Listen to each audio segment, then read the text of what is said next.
Vaporwave subculture is something that's been on a lot of people's radars since it blew up in meme culture thanks to Macintosh Plus's Lisa Frank 420 Modern Computing. You know, this song.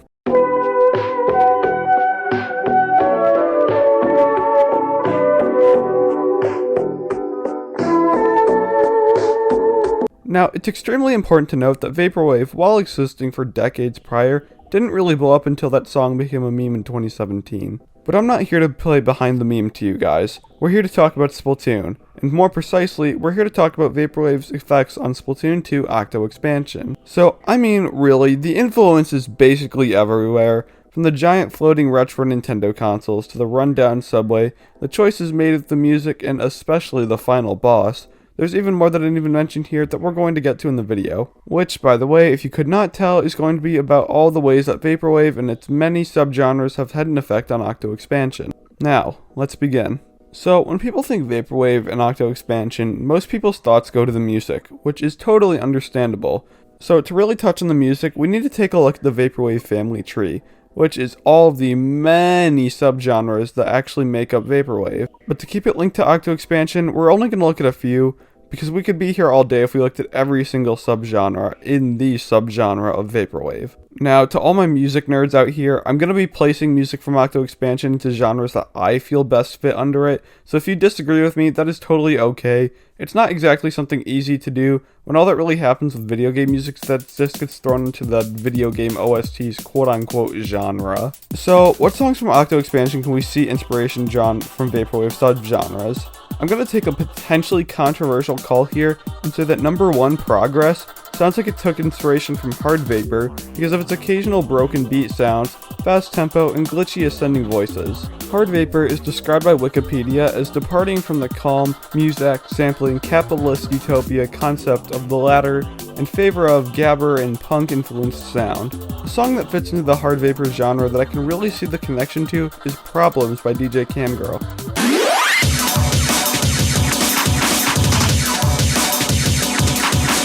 There's one other song that I really think fits into the hardvapour genre, and that's number 4, Dunno.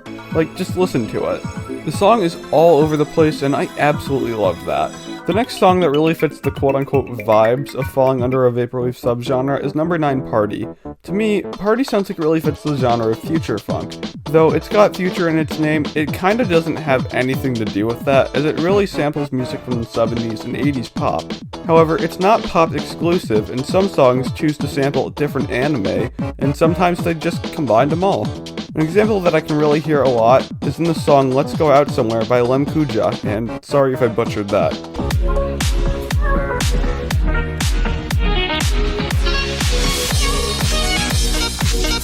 Another song that sounds kinda futurefunk to me would be number 11, Above, taking inspiration very similarly to how number 9, Party does.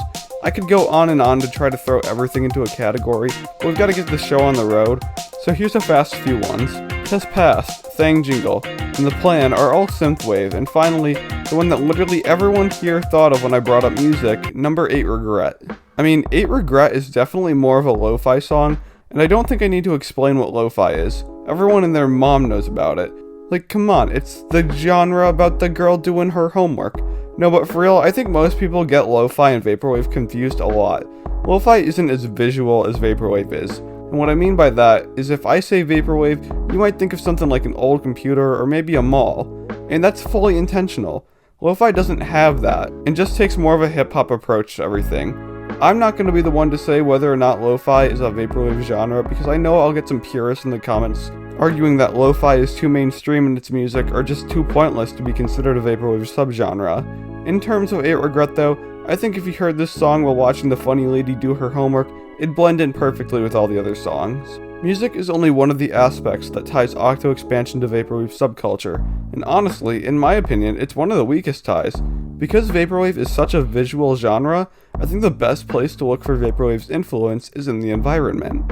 Now, something that everyone has looked at and thought it's cool but just didn't really pay close attention to was all of the old Nintendo consoles just floating around in the sky.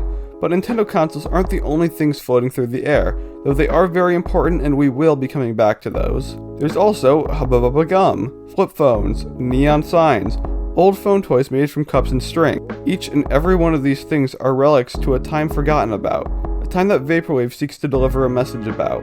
That all the things that we were once the most popular things around, once the peak of what humanity was capable of, are all gone.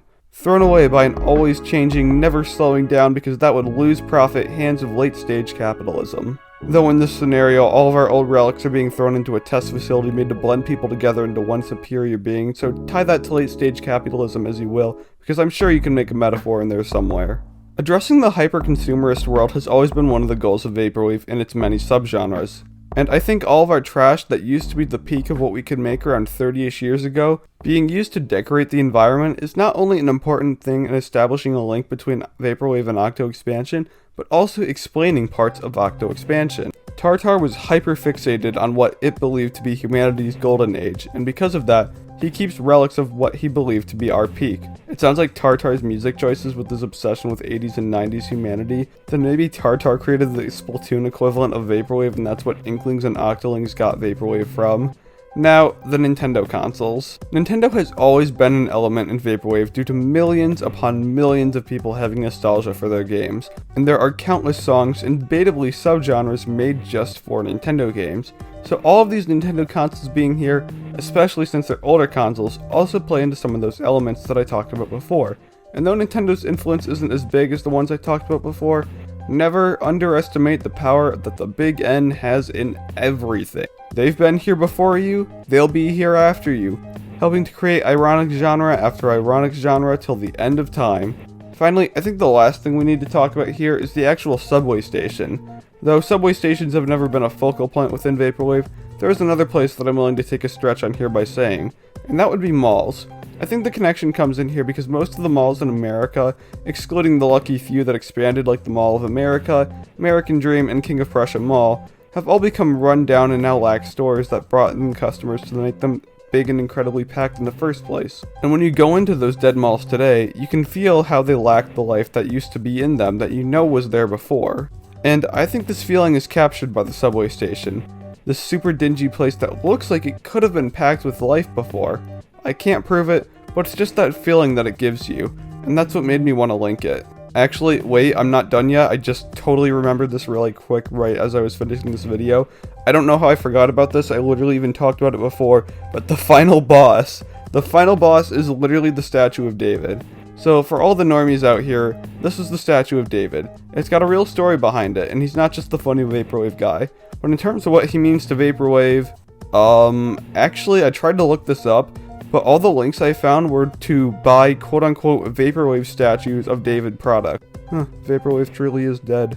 But to me, the statue of David's easy use to be thrown into any scenario kind of makes me think that the statue of David in this context is a stand-in for us, the consumers.